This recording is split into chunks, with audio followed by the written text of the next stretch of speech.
What's up? This is Jordan Gray from Half Lit and Dope Living TV. Yo, this is Tony Terry, and you're watching Dope Living TV. Hey, what's up, y'all? This is your boy Jason Weaver, and whenever I'm back home in the Chi, I'm checking out Dope Living TV. What's up? We watching Dope Living TV. What you watching? Yo, welcome to Dope Living TV. Dope Living TV. Dope Living TV. We got it all. Come and see. Yeah. You see. Dope Living TV. Dope Living TV. Yeah. Check us out. Come and see. What's up? It's your boy Greg Gray. Welcome to Dope Living TV Live. Man, we ain't playing tonight. We ain't playing tonight. What's up, Steve? What's going on, D? You better tell them we ain't playing tonight. We ain't playing. Yeah, hey, y'all heard them. Not tonight. Not tonight. We play every other night, but tonight we ain't We playing. truly ain't playing tonight. And the views No. that I expressed on this Dope Living TV Live are not necessarily the views of Dope Living TV or its affiliates. Or its affiliates. Having said that, tonight's guest, man, whoo, what can we not say about her? She is a Caribbean American actress. All right. I'm not done. She grew up in the Bronx. All right. She's got Nevis. I hope I'm saying the right descent. She grew up in the Bronx. Her body of work includes television, national commercial campaign. Look, Playtex, Hamburger Helper, Allstate, Toyota, John Hancock. That's just to name a few. I ain't done. All right. She's created 5 one-woman shows, probably 6, 7 by now. I don't know. She's now a director. Her movie Pangul, that marks her film directorial debut, Steve. And I've seen that the first shoot was actually did a year ago. June, yeah, I've seen that June of 25. Juliette, we do our homework here, all right? We do our homework, all right? Now, she's been seen on television all over the place. And, you know, if you blinked your eyes, that's the only time you missed her, okay? She's been on Grey's Anatomy. She's been on The Resident. She's been on Bones. She's been on Snowfall. She's been on The Fresh Prince of Bel-Air, the real one, not the other one, the real one. And she's been on Martin. And you know what? A lot of people didn't know this, okay? But if you remember that scene where Cole brought these girls over, okay? And this time he brought the girl over that they thought was on America's Most Wanted. That girl was Juliette, all right? All right. Hey, she also been on one of my favorite shows out now, Tulsa King. Yes.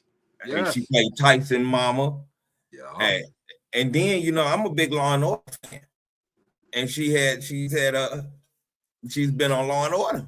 I mean, what hasn't she been on, honestly? Okay, she's appeared in over 22 films. She's been in over almost like 60 national commercials. She's worked with many, many, many powerhouses: Will Smith, Martin Lawrence, Jim Carrey, Susan Sarandon, Giancarlo Esposito, Sylvester Stallone. Come on, Adrian. Giancarlo Esposito. Adrian. Hey, y'all, she on Netflix, The Residents. Man, look, I'm not going to keep her back there. Look, everybody's watching. Everybody's getting ready to watch. Everybody's going to watch later. All right. Welcome our guest for tonight, Juliette Jeffers. Hello, my love. Hey. There she is, y'all. There I am. Here I am. How you guys doing? We're doing great. Already, Ruben Malone says, I'm working, but I want to see this guest. Of course you do. Juliette, how are you? I'm good. I'm so happy to be here. Thank you for having me. Man, we thank you for coming through and blessing us with this conversation. We don't do interviews. We do conversations, all right? Okay. That's just you know. I saw strangers leave his friends. There you go. Yes. I love Put it. the door now. We might not be the friends you want, because when we become friends, we love you to death. Okay. There's nothing wrong with that. Let's go. So look, you know, we want to start from the beginning. We don't have time to mess around. I told y'all we ain't playing today, okay? What made you want to be an actress? Well, you know, I think I was inspired by my dad, you know, because my father, he never pursued it professionally, but he did some acting. He was a writer, he was a musician, he wrote poetry and plays and, you know, just very creative. And I got the creative bug from him. And it wasn't even like I saw him and consciously said, "Ooh, I want to be like him." I think it just, you know, it was just instilled in me. I just saw it and was influenced, right? And then, you know, and then just growing up watching TV, I just felt like I wanted to be on TV. I wanted to do what they were doing. I wanted to inspire lives and make people laugh and move people. So, and then I went to the High School of Performing Arts in Manhattan, which was, you know, the school that the movie Fame was based on. Yeah. And so once I went there, it was over. You know, it was like, okay, yeah, no Done doubt. deal. Done This deal. done Yes, sir. deal. Yes, sir. Yeah. So as you're coming up, you're going to the School of Performing Arts. Was there anything that happened to you, any obstacle during your journey that made you say, "Man, maybe this ain't for me"? You know, I would say no, nothing happened that made me go, maybe this ain't for me. No, absolutely not. As a matter of fact, all of us, I mean, we would joke now because we're my high school friends, we're still very much in touch and very close. And we would joke about how bad we wanted it, you know, so bad. We, you know, the song like Fame, I want to live forever, you know, I want to learn how to fly. Like that was us. Like, and I mean, you know, of course the movie was exaggerated a little bit, but not that much, you know. We were really so enthusiastic and just knew that. And, you know, and it's interesting because I went to college so that I could have something to fall back on. And so I studied languages, but I knew that as soon as I graduated, that I wanted to pursue it. Right. But I think in the back of my head, I was like, well, yeah, I'm going to go out to LA and I'm going to start booking. And I'm going to do this. I'm going to become a star like right away, you know, Right away. And that's how we thought when we were in high school. That, you know, that it was just going to happen just like that. And of course, I realized that, I mean, sometimes it does happen for people just like that, you know, but my road has been a long journey. But very, very proud of the work that I've done. It's been fruitful though. You've been in everything. I mean, seriously, it's been fruitful. Go ahead, Steve. I'm sorry. No, I'm just agreeing. I'm agreeing. It has been very fruitful and a great journey it is. And not a journey to tell and teach, because I see the coaching and man, the film festivals and in the Caribbean and I mean St. Kitts. That's what St. Kitts and Nevis. St. Kitts and Nevis, man, awesome. Oh, we're gonna get into all of that, okay? This is you know, something that we want, and shout out to Desiree Lee Benson, fantastic PR. You got the right one, girl. You got the right one. All right, just letting you know. So let me ask you, because Steve, do you notice how much he smiles, man? That's a beautiful smile. Yep. That's what brings. Don't cover it up. Don't cover it up. That's the main thing that probably got you in all indoors. I bet, you know, that smile and your talent. Now you worked as an actor, you've been a writer, you're now a director, a producer. Which one of those roles feels more natural to you now, and why? Well, acting is the most natural because it's what I've been doing for the longest. And, you know, it's like, you know, I just do that with my eyes closed. Like I'm acting right now, as a matter of fact. You know, so it's like I'm always ready to go, always you know, it's my happy place, right? And then writing, I love writing because so many times I see it as as therapeutic, you know. So it's just always, I mean, you know, people journal, they go to their diaries and journals, and so it's always that thing that you can go back to when you are feeling you know, going through stuff emotionally, so you just get it out in the writing. And now with directing, it is a new joy that I didn't even know I had inside of me. We can tell. Look at the smile. Look at that smile. Happy anniversary when it comes to the directing, because I know it just passed the year for the first shoot. Yeah. So Yeah. I wanted to say happy anniversary. Thank you. Thank you. Yeah. So so that was something that I didn't even know that I wasn't planning on directing it. So Pangirl, which is the short film that's now in festivals, um, it started out as a one-woman show, and I performed all the really? characters. Yeah, yeah, it was a one-woman show. And then I decided to turn it into a short film, and I was going to have somebody else direct it, because not that I just didn't think about directing it myself originally. And I also thought to myself, I'm wearing a lot of hats. I already wrote it. I'm producing it. I gotta, I'm helping with the casting. I'm helping with this. I'm helping with that, all of this. And I felt like just me being on sets for so long, I see what directors do. I know us actresses, us actors, we have our breaks. We have our coffee. We go to our trailer and all of that. But the directors don't get a break. They don't get a break. They constantly going in between shots. They're working, right? And so I was like, I'm not gonna do that. That's too much work, And finally, I know, one of my producers, Carol Copeland, she was like, you should direct it. And the DP that I met with said I should direct. And finally I was like, well, why aren't I directing? And I also knew that I said, in the back of my head, I was like, you know what, if I get someone else to direct this, I'll probably be behind him or her going, oh, no, do it this way. No, that's not it. No, you know what I mean? Right. Because, and I was gonna ask that because you said it went from your one-woman show. Yeah. So it's totally you. Yeah. I mean, it's 100% you. And it's like, how can I hand somebody my baby that I made that ain't never seen nobody else? Yes, absolutely. No, that's a really good point. That's exactly how it went down. It was like, no. And then once I made the decision to do it, it's like my heart and soul just opened up. It was like, this is right. This feels right. And it went really well. And I loved, and I was like, look at me. I'm going to mess around and love directing.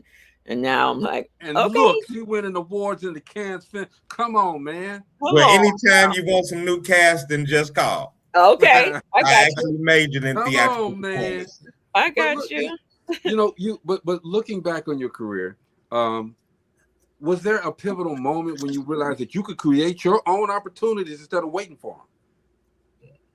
Yeah, it's so.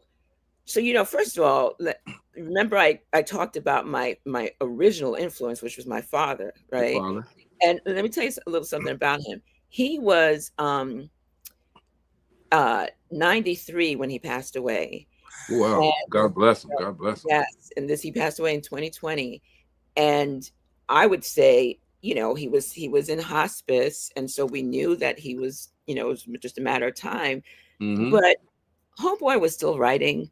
He was like, okay, let me just write this thing real quick. Like he, he would write poems for every occasion, and want to read it. He, and share his talent. And he's a bit of a ham, actually. But a true artistic one. I mean, he's a true artist of, from what you said, I'm sorry for cutting you off, but it's like he was artist extreme.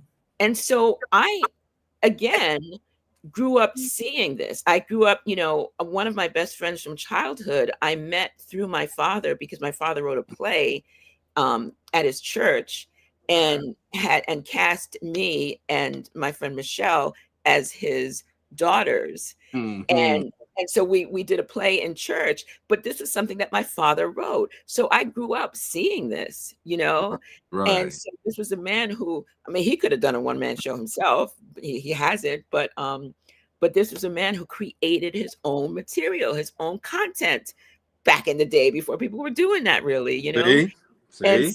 And so it was ingrained in me. It was just like, oh, what you do.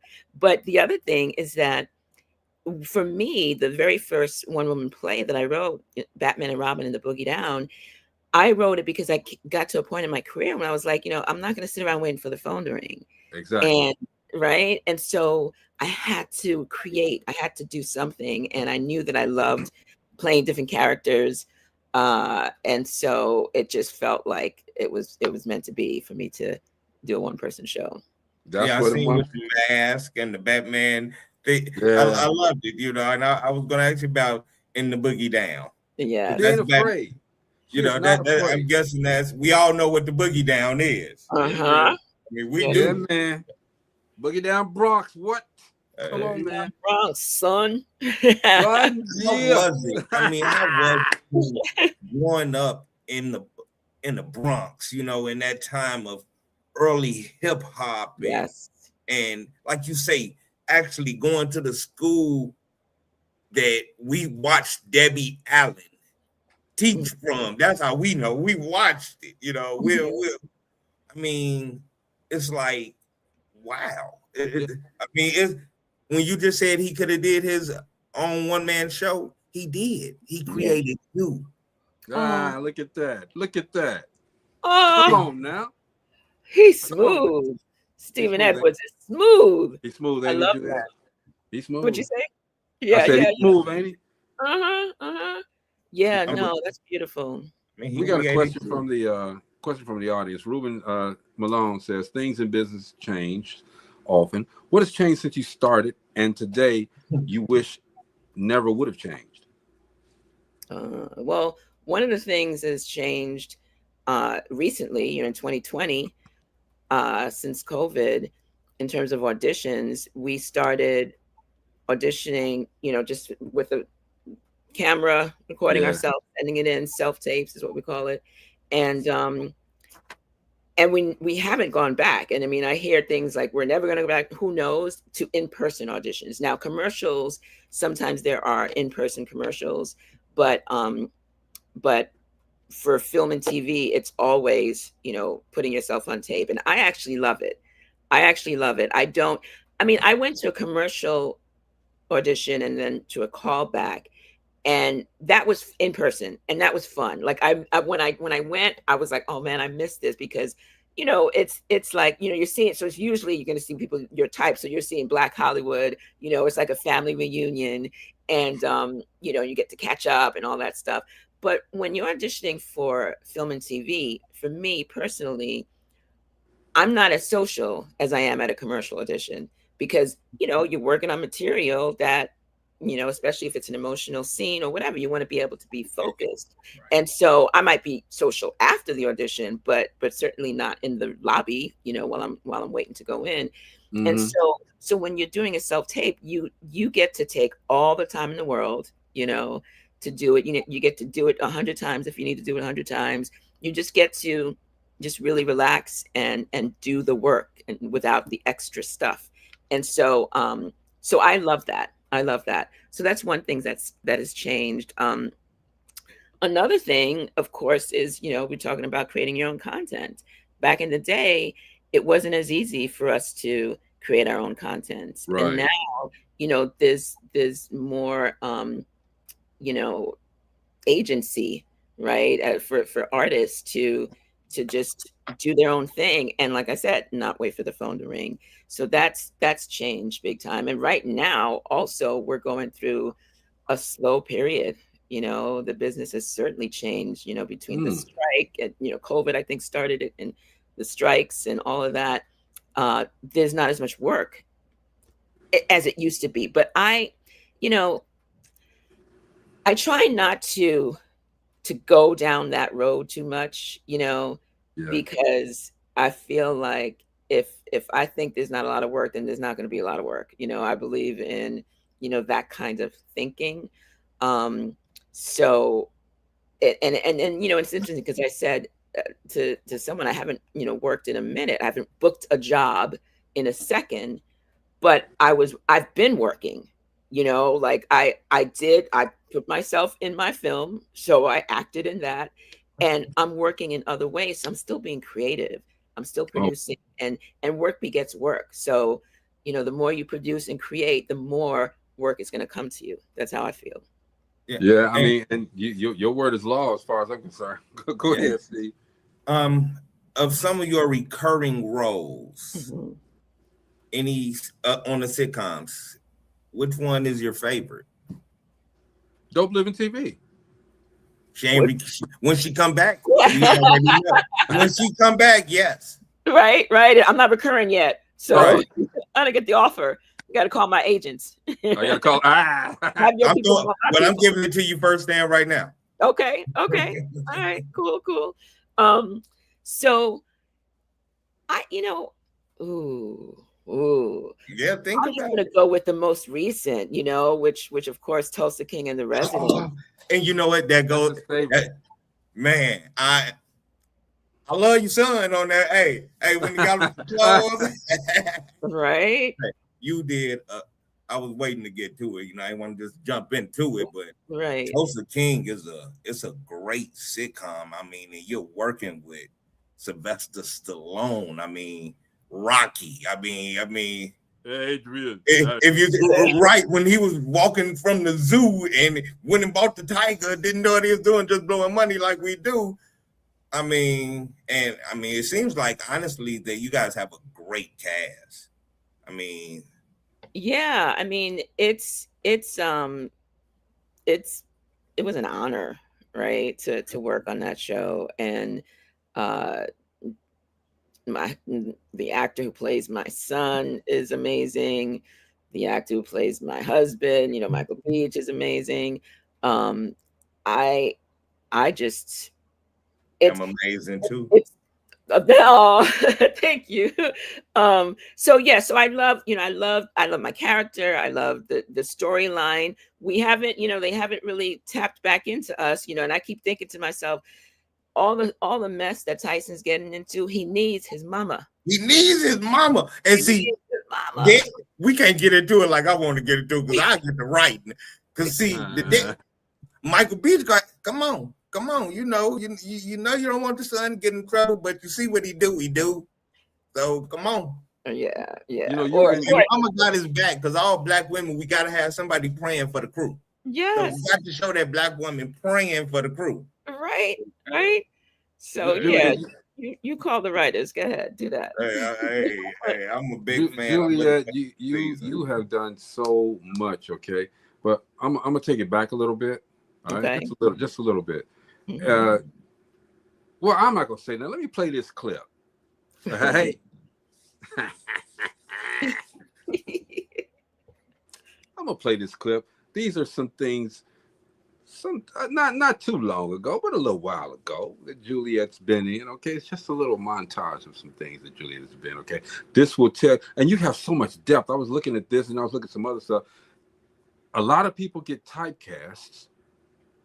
You don't. You know how to go from this point to that point. You go from A to Z. You can play any role. She honestly can play any role. Y'all check this out, y'all. We'll be right back here at DopelivenTV Live with Juliette Jeffers here.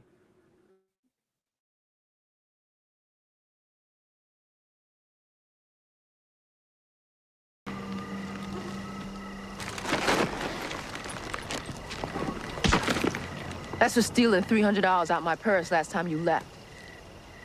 Hey, Fuzz. Hi, Naomi. My damn problem is you bringing trouble into the house where my baby sleeps. My damn problem is you asking me for my life savings to bail your ass out of trouble. My damn problem is you. I slept at one of the traders last night. He left a note on my bed. I got HIV, see a doctor. I can't get sick. I have a kid.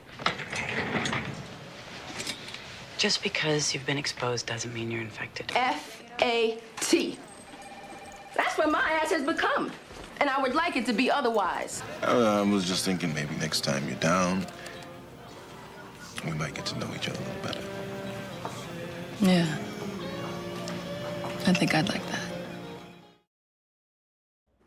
It gets so bad. Look, those are different roles. Mm-hmm. And you wouldn't say she, like Steve Urkel, he can never get another job, okay? Because nobody's going to understand that's Jaleel White. That's not Steve Urkel. But Juliette can get any role that she wants because she doesn't get typecast. She doesn't typecast herself. I think that's amazing. I think that's amazing, Juliette. And go ahead, Steve. I'm sorry, Greg. I'm sorry, go. No, go ahead.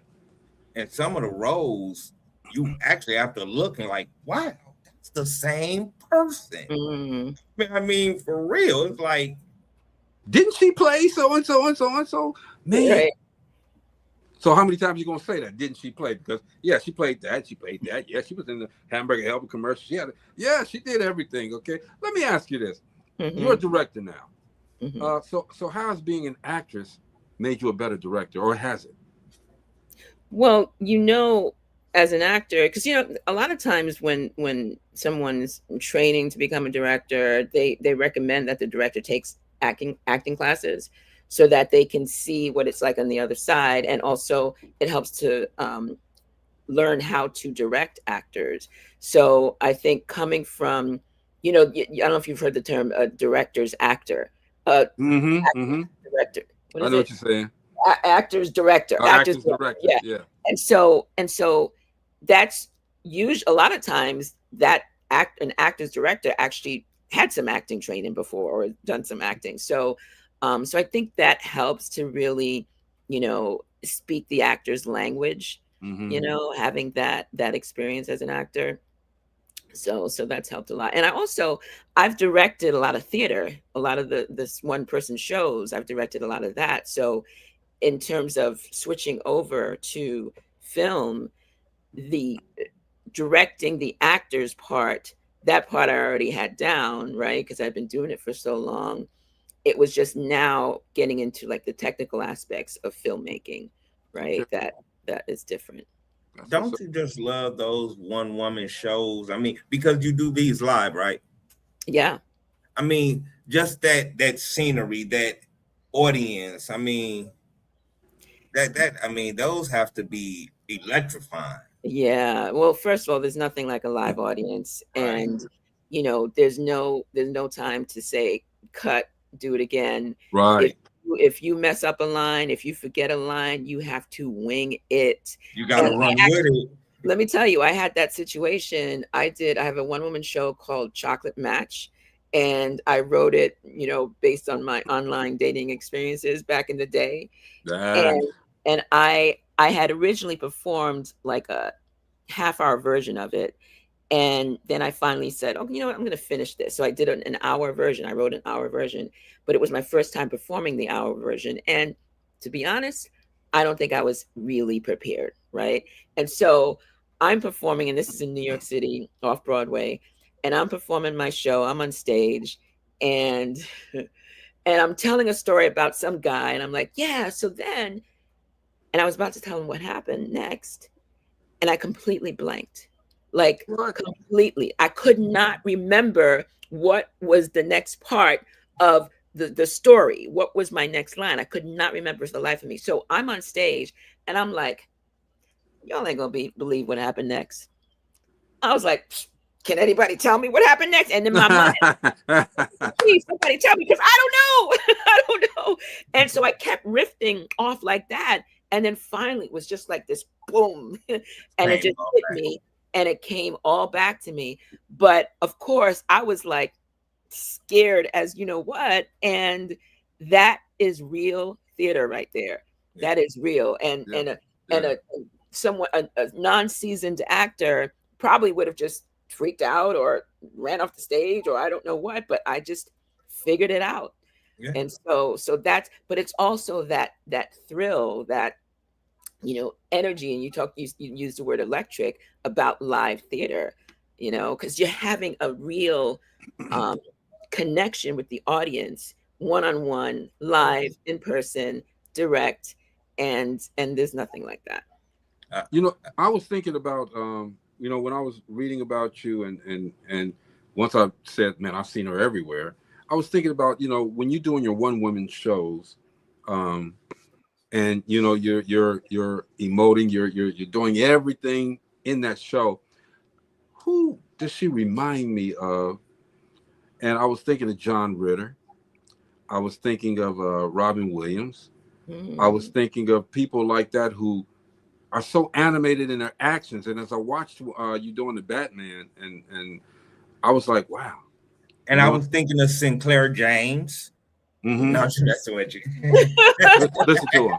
You remember when Sinclair did her show? I'm just messing with you. Man, at the ATM. I don't think Juliette gonna go that far with that. Wait.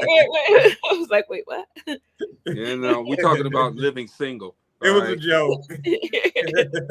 This guy. I got another Well, question from the audience. Bobby says, what other interests caught your attention as you made shifts in your career besides acting and directing? Well, I would say teaching. You know, I've taught acting for many years now in various places. I've taught in the prison system. Ooh. Yeah, which that was very eye-opening for me. Okay. You know, being inside is I don't know. I mean, I feel like it's something that a lot of us need to do because it puts a lot of things in perspective. You know, you talk about arts in prison, arts and correction, they call it, and there's never enough funding for it, but it's so necessary. It's so necessary because you have, I worked in different level, security level prisons, so where you have like gangbangers and lifers, right? Yeah. And it was just so transformative to see how they, for example, like you're on the yard and there's certain people you don't talk to on the yard, it's very segregated, right? But they come into the acting class and we don't play any of that. We're like, no, you have to interact. You have to do these theater games, grown men, Yeah. doing theater games and doing warm-up exercises and going, all of that stuff. And really letting that guard down. And that was really beautiful to see because, you see them at the beginning of class, and let's say it's a 4-month class. And by the end of that 4 months, you see that something has changed. You see it and you feel it. It's so evident.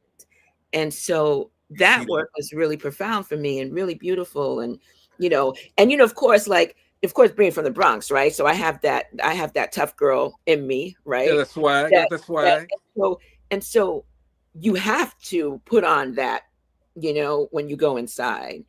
And so I remember, we had this, we usually like put together a show and then they'll perform it. They can invite family and stuff to see it. And then like the week after, we'll have a recap of everything. And so everyone's sharing what their experiences were like during the class or even during the performance. And I am trying my hard not to cry because these men, some of them were in tears, some of them, they're just sharing their heart and soul. And I'm just like, because I gotta be hard still. I gotta be hard, And so, so that was just a great experience. So that's definitely for me. If somebody said to me, "Oh, you can't act anymore. You can't direct, you did whatever," then I would teach, because I love it, self-fulfilling. Yeah. What you just said about going into prisons, I mean, that is so meaningful. And I mean, for many of those men, because I'm not going to call them prisoners, because you took that out of them. You actually brought them back to a place. This is what it seems to me by what you're saying. You brought them back to a place that they were before they were incarcerated. Yes. Before they had to do whatever they had to do that put them in the place that they were. And you took them out. You took them out of that place. It wasn't. They didn't, when they went in there with you, I can tell they didn't hear those doors that clacks. Right. And to see them and then to hear that, like you said, they put on a play. They were able to invite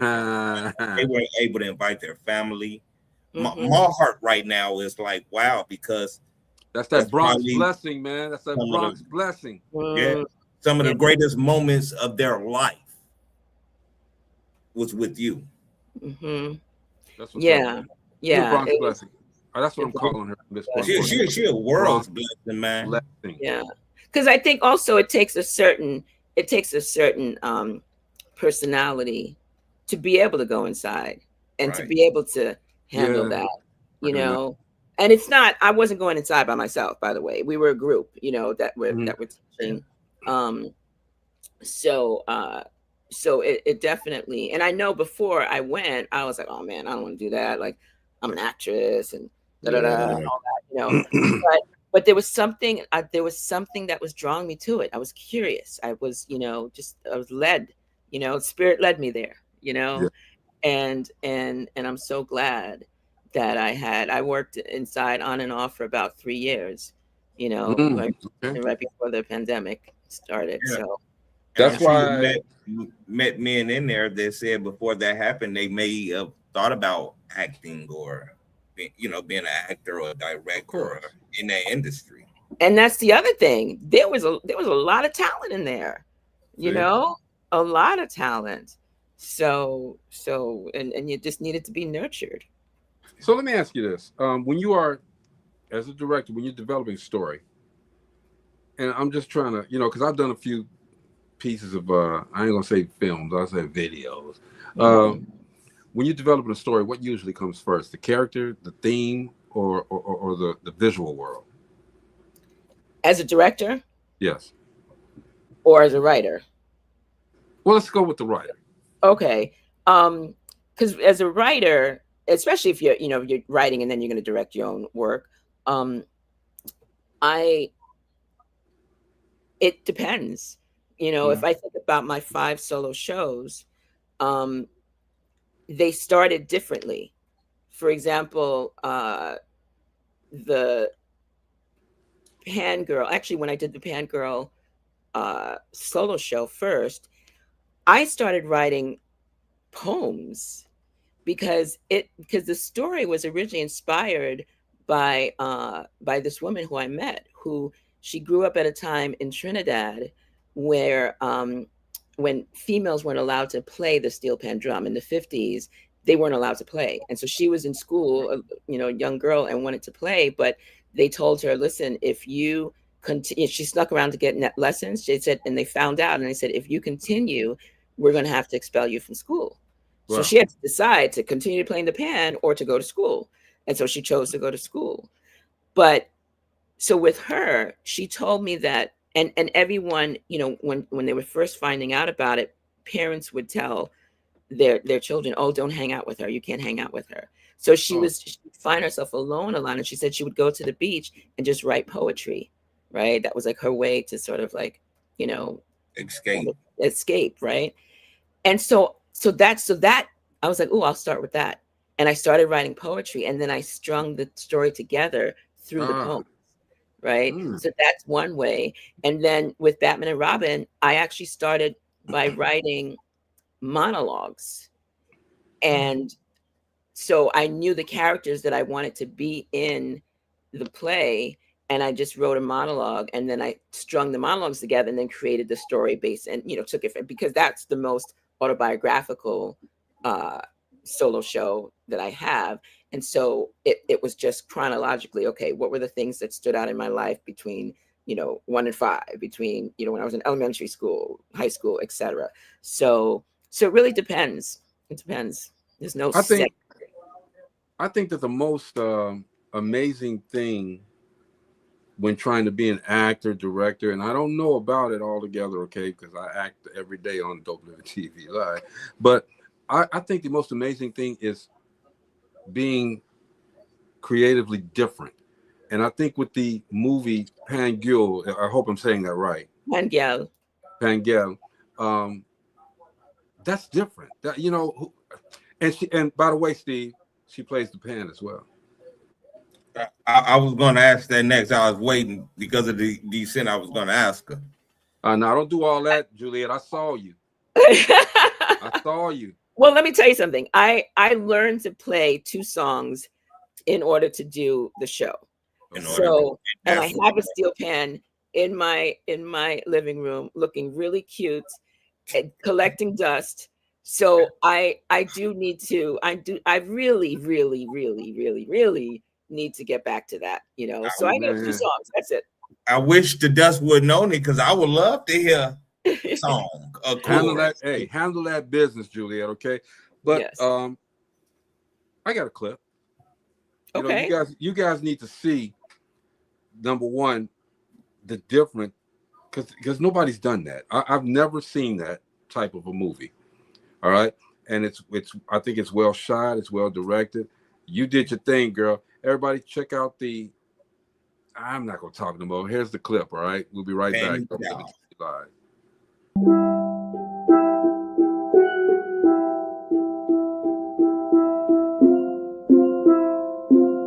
It was always my dream to play pan in the band for Culturama.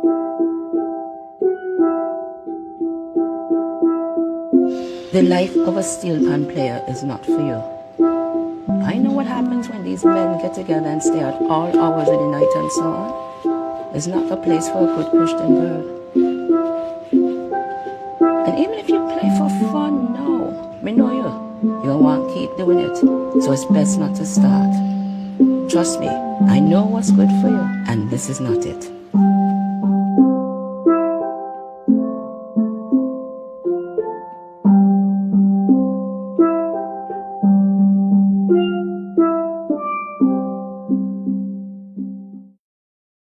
Magic. That's magic, dude. I gotta clap on that. That is magic. Thank you. Man, I loved how you say what them men do that play that steel pan. You know, that was like when she told him, and he made, don't you go down there with that man, you know. So, the steel pan people, you know, man, you did a great job. That the scenery, which you just use natural scenery, okay?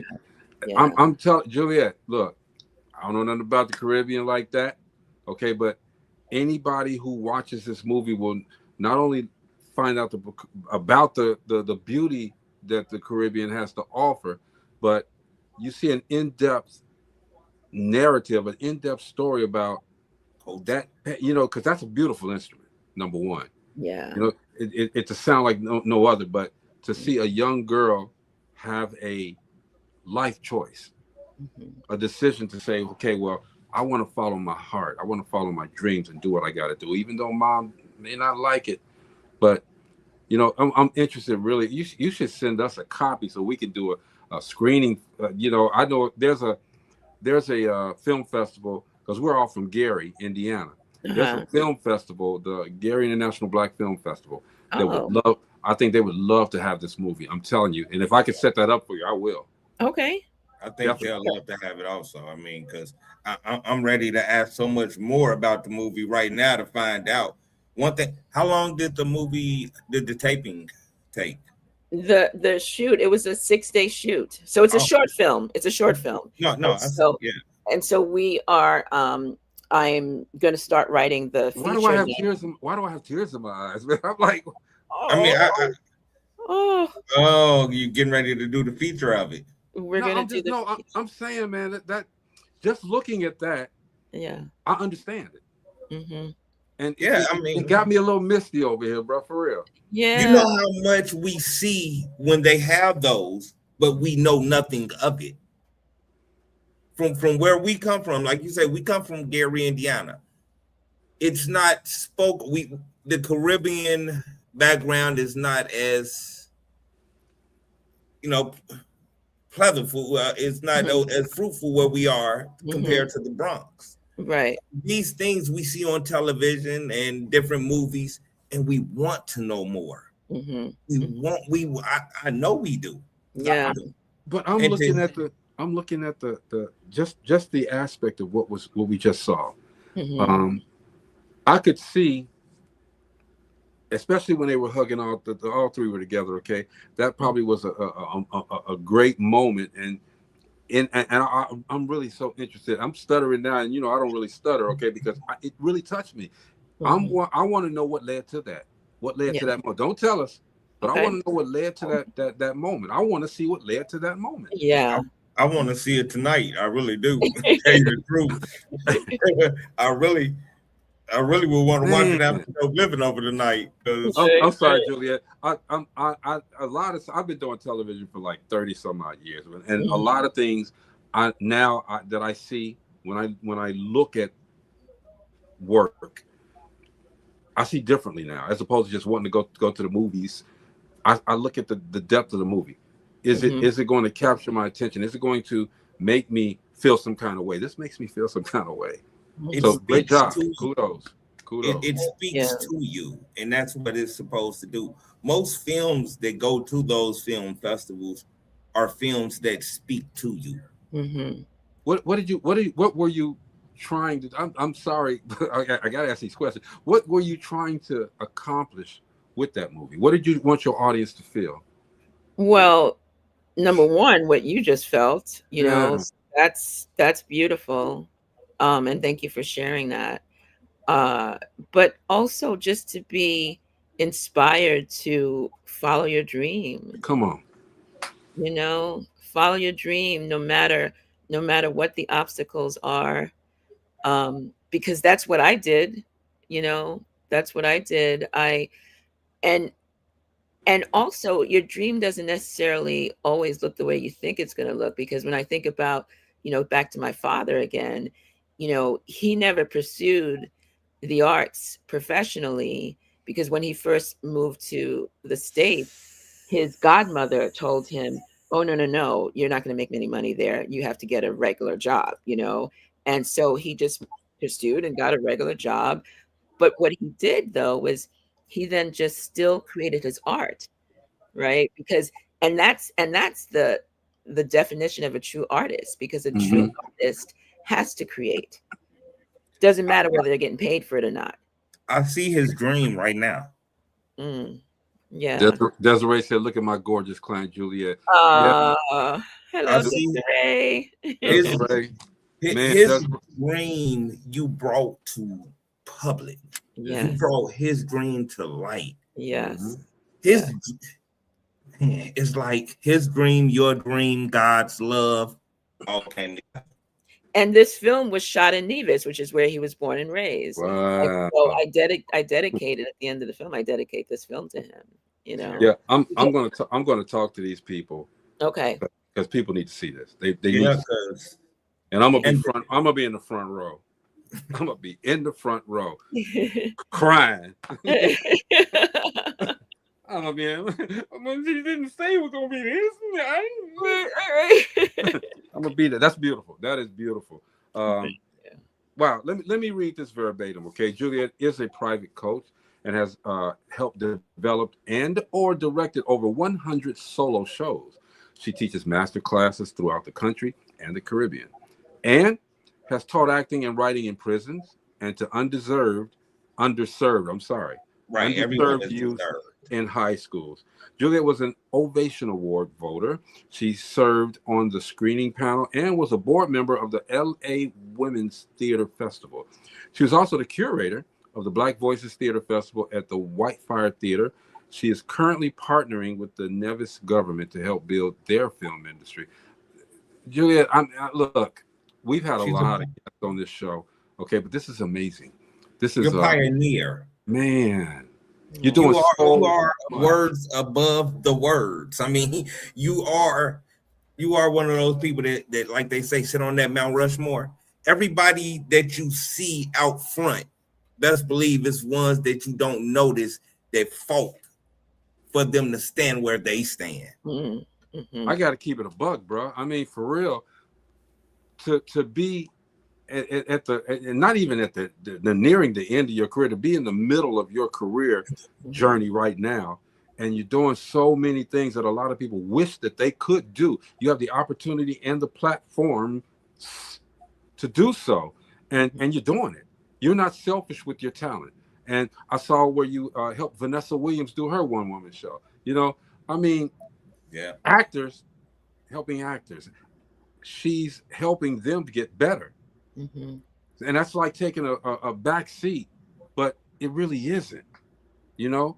So, I mean, because they are a reflection of you, of what you're teaching them. Look, Desiree, right on, girl. You did your thing with this one, girl, for real. All right? Yeah, Desiree, you got it. Knocked it out. Black Diamond says, what an amazing woman. Oh, thank you. Period. Thank you. Period. Bobby said, I am thankful you said yes to using the gifts God created in you to be a blessing to others. Beautiful. This is, I mean, how does those accolades feel to you, knowing where you came from and where you are now? How do those accolades feel to you? Well, first of all, I have to say that you know, when I first saw the first one come in, I just felt so seen, you know, so seen, but also just it just makes me feel like, you know, I'm going in the right direction. You know, I'm doing the right. This is I'm living my purpose. I'm living my purpose. And it's not just about, you know, because my life, my artistic mission statement, right, is to heal myself and others using my creative endeavors. And so, as I said, you know, an artist creates. There's just this. That's all we do, right? We can't do anything else. We have to create, and I see that. I see how much it's healed me, and so it's even more healing for me to see it heal others as well, you know. And so that's why I was so drawn to coaching other actors, because, you know, I think about the first time I had an actor perform their show, the look on their face when they came off that stage, you know, that was just, I was like, this is why I do it, you know, because they feel so empowered. They feel so good about themselves. And that just makes me feel good to see that, you know. So I'm living my purpose, and I'm really grateful, because I know some people, you know, there are a lot of people who don't, you know, who they're just living, they're just surviving, they're, you know, and they're not really feeling fulfilled. And so I do realize that I don't take that for granted. You know? And so I'm very grateful. You are a blessing. You are a blessing. Steve, you want to say something?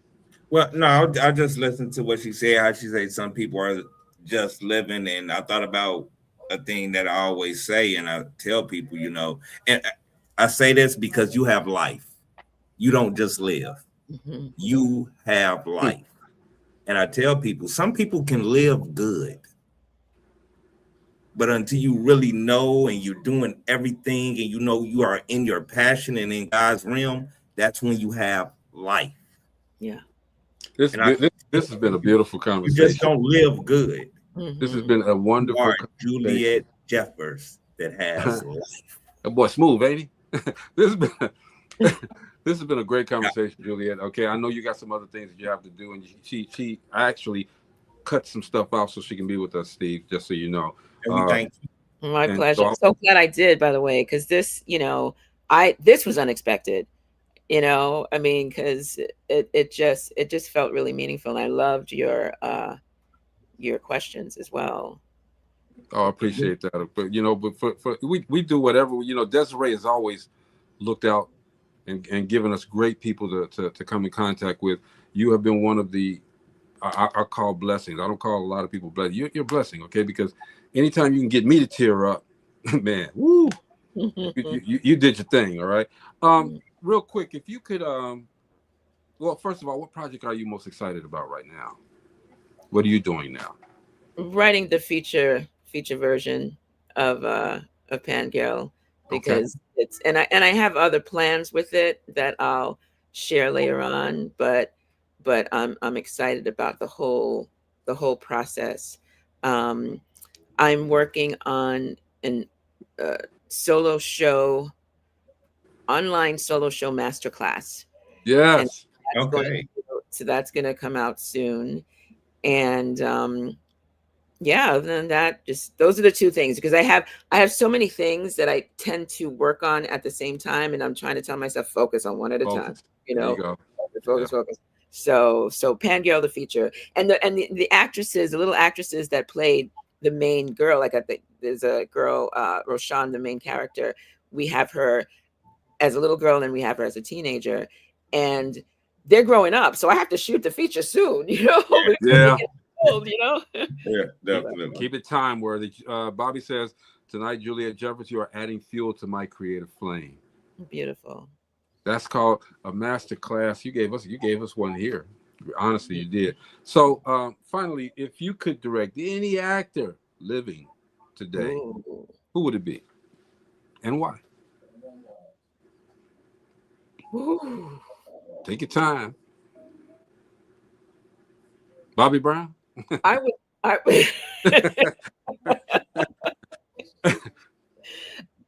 No comment. I would say Viola Davis, and I'll say that because she's my favorite actor right now.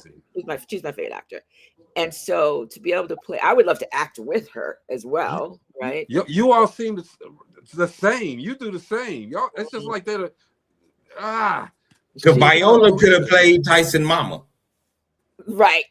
Oh, for sure. 100%. 100%. Nobody could have played it better than Juliette, so we can get that out. No, the table. not at all. We can get that off the table. Go ahead, Juliette. I'm sorry. So no, I'm just saying that would be really, really. That would be a dream come true to be able to direct her and work with her in any capacity. Exactly. Yeah. I will carry her clothes to the cleaners if she wanted me to. Okay. But Viola, what you want me to do? Take my clothes to cleaners. I'm on it. Right. And not only, she's a brilliant artist, but she's also a brilliant human being. Based on what I've seen, I've never met her in person, but based on what I've seen, I just really like what she stands for. And so, yeah. You'll be meeting everybody real soon. Trust me. Okay. And your